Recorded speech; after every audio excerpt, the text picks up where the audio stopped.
Hello, welcome to Middle School Math Adventures. Today we're going to talk about the fourth chapter in the Making Sense of Mathematics for grades 6 through 8.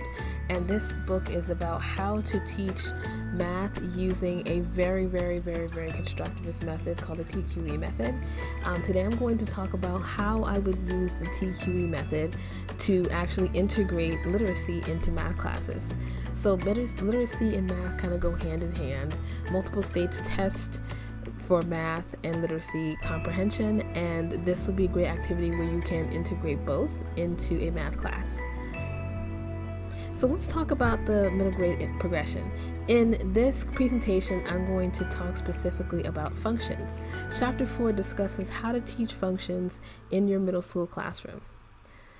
So when you start from grade 6, you start to learn about ratios, right? The concept in 5th grade, you could learn about the concept of a fraction, the numerator and denominator, and now you're looking at the comparison between the number in the numerator and the denominator and what it means in terms of ratios and proportions.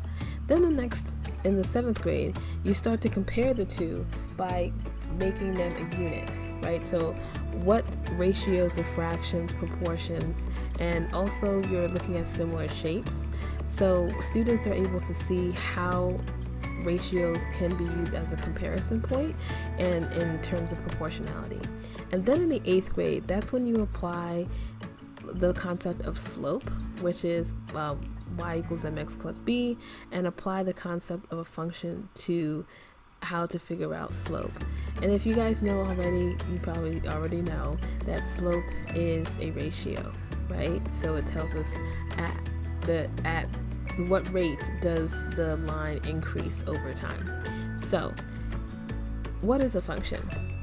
So a function is a qualitative relationship which each input results in a unique output. So we know that that is specific to what a function is. Then in middle school, you're taught that y equals f of x. I use f of x a lot because that concept is very familiar to what you're teaching in the function. Students will know that the f means the function, and it's a function of what? Well, function of x. Whatever you plug in for x, you're going to get a y value. Then in high school, you start to learn a little bit more about the different types of equations. So you learn about linear equations, you learn about quadratic equations, and this allows students to actually figure out how to plug in values for x and then get a y value. One thing that I like to really do is integrate graphs into my lessons, and students can write stories based off of the graphs. Graphs are a great visual representation of how functions actually look like. So in this example, describe a qualitative relationship that could be modeled with the function f of x equals 2x plus 20, and describe the relationship as a story. So students will be provided with this graph here, and they're going to write a quick story about how to describe what is going on in the graph. They can use the different points in the graph, and they can also see how the function relates to the graph as well. So they'll just write a very quick story about any topic that they like. It's really a creative activity where students can really think outside of the box, and I'll be providing more details about how to integrate this into your classroom, and I'll have some resources on the Middle School Math Adventures website that you can purchase for integrating functions and literacy into your classroom as well. The next one is more concrete, right? So I want to assess whether students understand what a function is and how the story actually relates. So for this example, you are planning a pizza party as a reward to your students for reading 10 books over the summer vacation. It will cost $20 for paper goods and another $2 for each student for the pizza. What will be the cost for the party based on the number of students who will read 10 books over the summer? So what you'll see first of all is that this is a discrete graph, and students should be able to pick up on that, because even though it does accurately show when x is 0, right, y is 20, which it crosses the axis, and then it does show a graph where, you know, for each student, right, it costs $2. So of course the amount is going to increase after that, but it only goes to the point where it says 10 books. And students need to really understand that when a graph stops or there's an endpoint, that it's a discrete graph, not a continuous graph. So I like to provide this example as a way for students to understand how functions actually work and the difference between a discrete and a continuous graph. The next one represents a more continuous graph because it says one thing, it says constant rate, which means that it's increasing at 2 inches per month. And that is critical for students to really understand how to read different word problems by developing them. So then we go back and look at their examples and see, does this actually represent, is this a consistent rate, or is this show a discrete graph instead? So students are learning the new terminology by using the creative aspect of creating their own story based on the graph and then modifying it as they go along. After they finish learning about these examples, then they modify their final draft of their story and then they share it with the rest of the class. My next favorite thing to do is integrate tables. So there are 3 methods on how to teach and integrate different visualizations of functions. So the first one I showed you was a graph. The next one I'm going to show you is a table. In this example here, you can see that I put some values inside of the table, right? And this is a relatable example where students can actually break this down and see what this actually means. So students will be provided with an example like the one you see here, and they'll be able to determine the relationships. So students will be able to see that the relationship between the number of students and the cost of the celebration, right, as it increases by 12, right, for each one. Then I ask students, predict how much it's going to cost for a party or a celebration where there's 75 students. Well, if they see the relationship where the graph or the function is increasing by 12, right, that's the rate, then they'll be able to calculate what will happen when there's 75 students.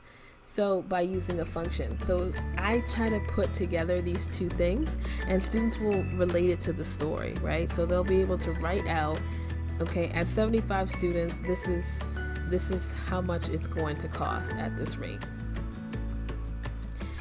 So to start off with the TQE, which is task, question, and evidence, I like to provide the tasks through these things called task cards. As you can see here, there are 3 representations of a function. You see that there is a graph, you see that there's a function, and you see that there's a table. So each one of these representations allows students to definitely match and understand the concept of how functions are actually represented. And this is kind of like an end goal for students. You want students to make these relationships and be able to match the function with the graph and the table, but make sure that you scaffold in the beginning in the first 2 activities with the graphing and the table so they can relate it to the function. So the first one, right, students are going to be provided with the materials, pencils, geoboards, and blank paper at every desk, and they're working in pairs. And then students ask questions using the task cards to further student knowledge and to create their own story. And then the last part is where they provide the evidence, so they share the evidence with the entire class and they discuss what solutions they got on the task cards. So the next part I'm going to talk about is the virtual learning piece of it. I love to use Jamboards. Jamboard is basically a Google Classroom integration where it's this whiteboard. You can add images, text, and writing. And this is perfect for the TQE process because you can actually see students' work. So you provide the task cards, and at the end of this presentation, I'll talk about the different resources that you can use along with virtual learning. So then students can actually have the task there and then do their writing and use their manipulatives as they figure it out, and they can solve their work on the board and they can work collaboratively. So this Jamboard is a perfect resource because it's also integrated into Google Classroom, which a lot of schools use as a LMS platform for virtual learning. The next thing, to assess students and their abilities to understand the concept, Google Forms is a fantastic way to assess students. So teachers can check for understanding whenever they complete the task. They can fill out a couple of questions related to the actual resource and their understanding so that students can show their knowledge. And sometimes it's actually helpful to assess whether or not students actually got it. One thing I noticed with the TQE process is that some students, who have developed the problem solving skills get to talk a lot more and process, and we don't want that to happen. So what I do is at the end of the questioning part, students fill out the question on the Google form, and then I know, okay, this student got it, this student didn't quite get it, before the evidence. So then students can actually, and teachers can actually assess their own knowledge and be able to reteach some of the skills that are necessary to get students to that conceptual understanding. So here's my new favorite part of this whole entire presentation, is that I want to be able to help you integrate the different stories into your classroom and teach your students functions. So I have 3 new products in the Middle School Math Adventures website where you can access and get all of these resources. So the first one is the math story, and you can see here that it relates the table and the graph and the equations all together, and students write a story about the equation. So there are a number of skills that students can use with these different assignments here. So what they can do is they can graph the function and then show their conceptual knowledge by writing a story about what the function actually represents. The next one is the match it activity. Now, I talked about this when we talked about the TQE process, and these are perfect for this. So students have a graph representation, the actual equation, and then the table. And what they have to do is they have to match. And all of this can be done in Google Slides. All students have to do is type the information into the slide, and then you can access it and assess students based on their understanding. It's really perfect, comprehensive, and it's really easy to integrate into Google Classroom as well. The last one is the graph it activity, and this is where students are able to practice how to graph functions. And I would actually do this activity first so that students understand how to graph linear functions.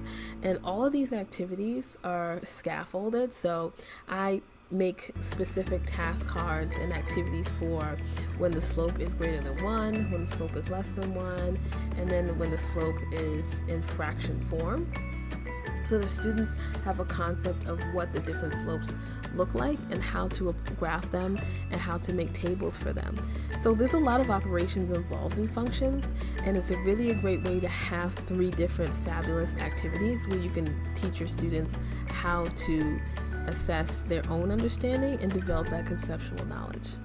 So thank you for watching this presentation. I hope that you learned a lot, and please check out middleschoolmathadventures.com to get access to these resources. I will also include these resources in the description of this video. Thank you so much for watching this video, and it's amazing to have you guys here and a part of this community.